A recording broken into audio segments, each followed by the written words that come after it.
সেপ্টেম্বরে শুরু হচ্ছে কৃত্রিম উপগ্রহ বঙ্গবন্ধু স্যাটেলাইট তৈরির কাজ। এরই মধ্যে আন্তর্জাতিক দরপত্র আহ্বান সম্পন্ন করেছে টেলিযোগাযোগ নিয়ন্ত্রক সংস্থা বিটিআরসি। 2017 সালে স্যাটেলাইট উৎক্ষেপণ করা যাবে বলে আশা করছে সংস্থাটি। এর মাধ্যমে দেশের পাশাপাশি পার্শ্ববর্তী দেশেও স্যাটেলাইট সুবিধা দেওয়া সম্ভব হবে বলে মনে করছে তারা।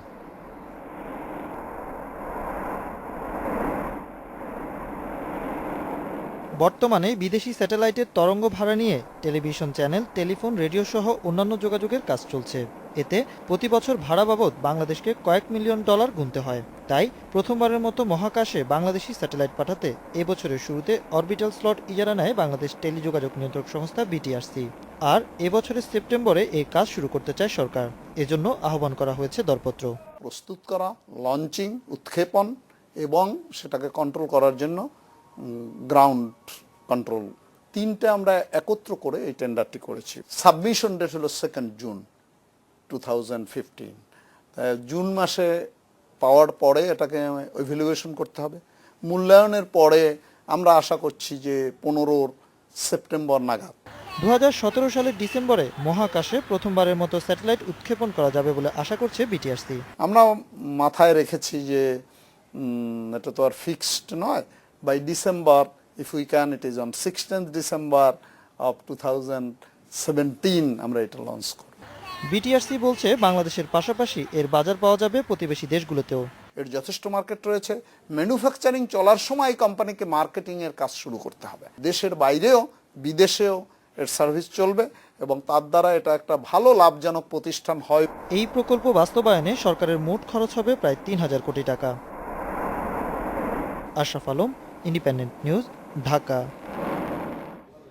এ বিষয়ে আরো জানতে আমরা কথা বলছি আইটি বিশেষজ্ঞ সুমন আহমেদ সাবিনের সঙ্গে। সুমন, আমাদের এই যে স্যাটেলাইট, কৃত্রিম স্যাটেলাইট আমরা উৎক্ষেপণ করতে যাচ্ছি, এতে আমাদের প্রযুক্তিগত সক্ষমতার একটা প্রমাণ পাওয়া যাচ্ছে, কিন্তু এ থেকে আমরা সুবিধা কি পাবো? আসলে স্যাটেলাইট লঞ্চ করতে আমরা বোধহয় কয়েক বছর দেরি করি। প্রযুক্তিগত সক্ষমতার একটা প্রমাণ পাওয়া যাচ্ছে, কিন্তু এ থেকে আমরা সুবিধা কি পাবো? আসলে স্যাটেলাইট লঞ্চ করতে আমরা বোধহয় কয়েক বছর দেরি করে ফেলেছি। কারণ স্যাটেলাইটের উপরে যে সার্ভিসগুলো মূলত আমরা চালাতাম তার একটা বড় অংশ ইতিমধ্যেই অপটিক্যাল ফাইবার এবং অন্য প্রযুক্তিতে আমরা সরিয়ে ফেলেছি। স্যাটেলাইট এখন মূলত টেলিভিশন ব্রডকাস্টিং ছাড়া আর তেমন কোনো ইউজ আছে বলে মনে হয় না। আর আমাদের দেশে এখন ধরেন 20টা চ্যানেল, ভবিষ্যতে হয়তো আরও 20টা বা 40টা চ্যানেল হবে। তো সব মিলিয়ে তার জন্য একটা স্যাটেলাইট কমার্শিয়ালি কতটা ভ্যাবল, এটা আমার অন্তত সন্দেহ আছে। কারণ আর আমাদের যে জিনিসটা হয়েছে গত 5 বছরে যে ডেভেলপমেন্টটা হয়েছে, আমাদের দেশে ফাইবার নেটওয়ার্ক অনেক বেশি বিস্তৃত হয়েছে এবং সরকারি আরও কিছু প্রজেক্ট যেগুলো আরও অনেক বেশি ফাইবার ডিপ্লয়মেন্টকে উৎসাহিত করছে। এবং টেলিভিশনে ভবিষ্যৎ যদি আমরা বলি, আমরা দেখেছি টেলিভিশনে আসলে আলটিমেটলি কেবলে যাবে। সেক্ষেত্রে এই স্যাটেলাইটটা আর কোনো কাজে ব্যবহার করা যাবে কিনা আমার সন্দেহ আছে। এই কারণে সুমন, বিটিআরসি দাবি করছে যে এই স্যাটেলাইটের মাধ্যমে পার্শ্ববর্তী দেশেও স্যাটেলাইট সুবিধা দেওয়া সম্ভব হবে। সেটা থেকে কি কোনো আয়ের সম্ভাবনা আছে? আয়ের খাত তৈরি হতে পারে? টেকনিক্যালি ডেফিনেটলি সম্ভব। আমাদের যে স্যাটেলাইটটা লঞ্চ করা হবে সেখান থেকে পার্শ্ববর্তী দেশগুলোতেও সার্ভিস দেওয়া সম্ভব। কিন্তু কমার্শিয়াল জায়গায় মার্কেটিং পয়েন্ট অফ ভিউতে আমরা অন্যান্য স্যাটেলাইট কোম্পানিগুলোকে কপিট করতে পারবো কিনা।